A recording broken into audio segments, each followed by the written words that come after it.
अच्छा भैया कार्यक्रम शुरुआत करने से पहले चलिए एक भजन से सेवा रहे। कैसे गीत संगीत के माने ये है कि पहले निमन चीज से शुरुआत करी जाए। तो चलिए भजन के भाव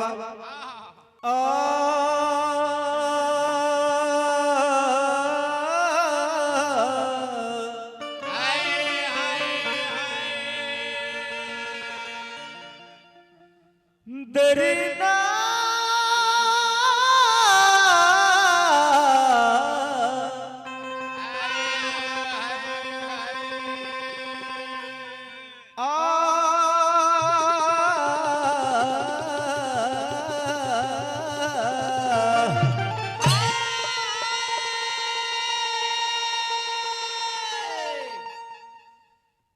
भगवान के इंसान से जब प्यार हो जाला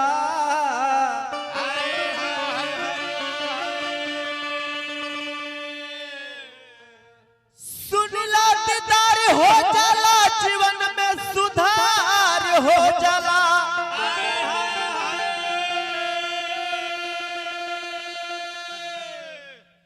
प्रेम के फूल एक दिन गले के हार हो जाला।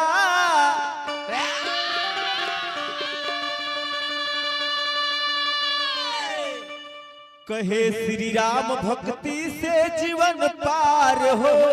जाला।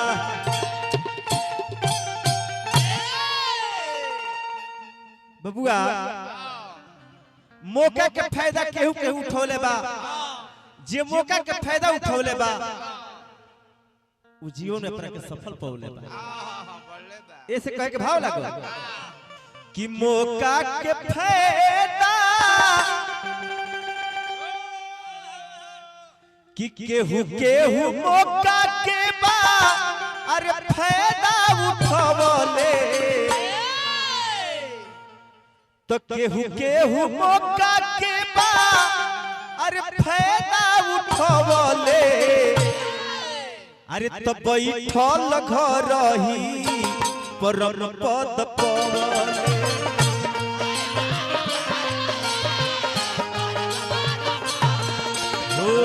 बैठल घर ही परम पद पवले।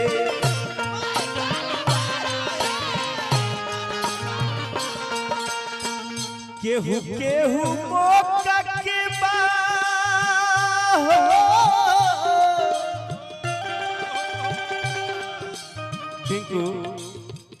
केहू केहू मौका के बा, केहू केहू मौका के बा तो बैठल घर ही परम पद पवले।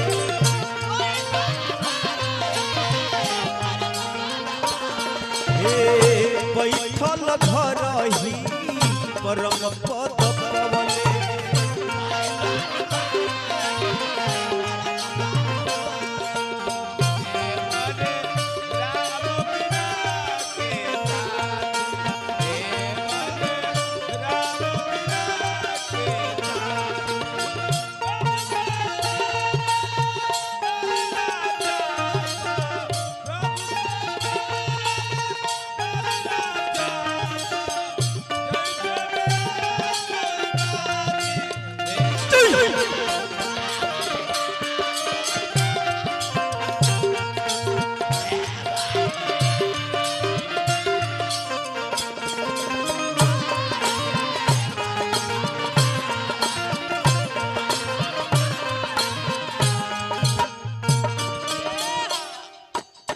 प्रमाण बा जेकर भगवान के प्रति श्रद्धा बा प्रेम बा कहीं दौड़े के नहीं पड़ल। भगवान खुद जाके तर ले बने अपना भक्त भगवान इतना प्रेम करी ले। एक प्रमाण बा का सवारी के कुटिया में जगही तकारी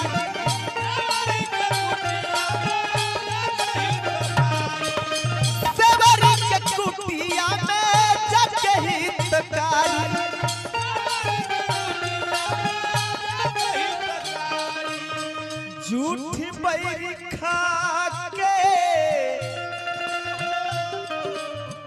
अवध बिहारी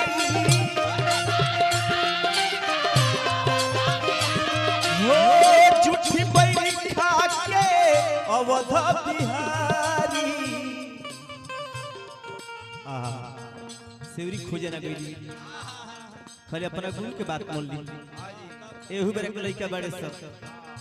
गार्जियन सिखावत रे बबुआ देख लेते हमरे के तोरे लेखन हम लइका में के कुछ जानत ना रहन देख हमर दासा का होता हमारे के देख के सुधर जो बेटा लइका कहां सुधरते रे सेवरी खाली अपना गुरुजी के बात मान ली भगवान के प्रति आस्था रख ली प्रभु श्री राम जाके सेवरी दर्शन देने प्रेम के मड़ैया प्रेम के मड़ैया प्रेम के मड़ैया पवित्र बनवले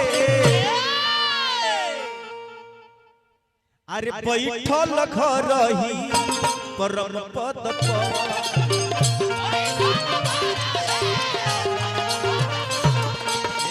बैठल घर ही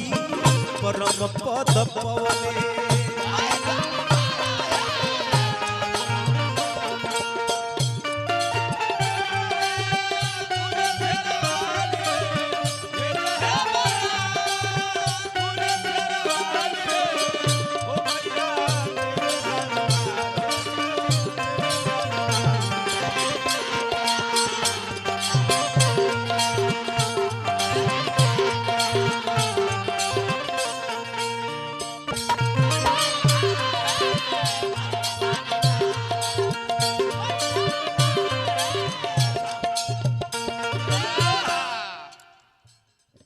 भजन के लास्ट भाव लागल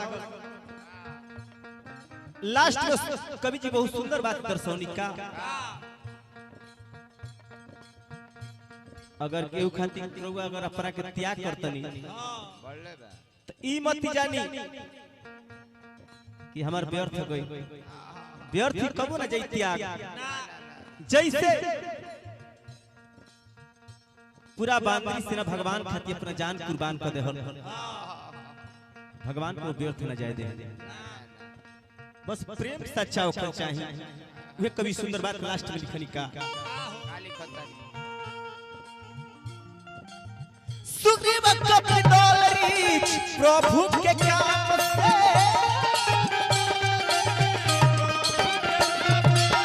सुग्रीव कपितल रीच प्रभु के काम से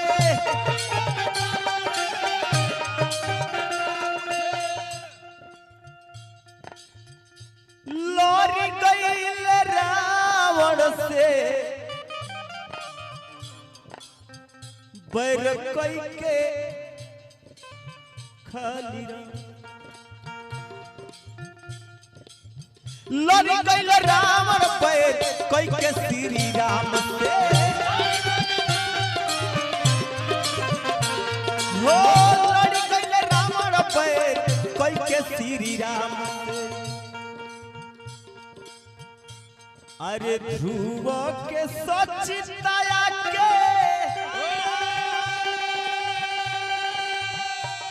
अरे गले से लगवले ध्रुव भगवान के भक्त रहनिया की गले से लगा ले ध्रुव के सचिताया के गले से लगवले बैठल घर ही परम पद पवने बैठल घर ही परम पद पवने